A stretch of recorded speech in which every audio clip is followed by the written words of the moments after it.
ఎవరు చెప్పారు చెప్పండి ఇవందరూ చేయలేరని?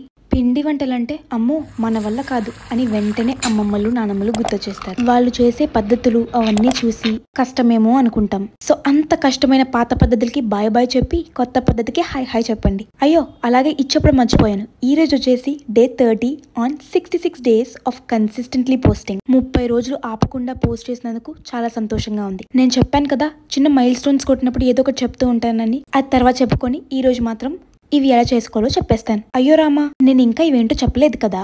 ఇవేంటి అంటే అరిసెలు.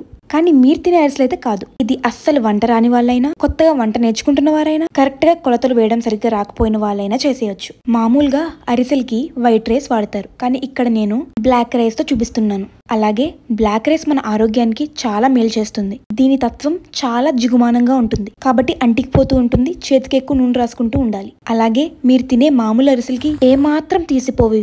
ఇంక ఇది ఎలా చేసుకోవాలంటే ముందుగా బ్లాక్ రైస్ ని తీసుకొని శుభ్రంగా కడిగి ఆరబెట్టుకొని పిండి చేసుకోవాలి.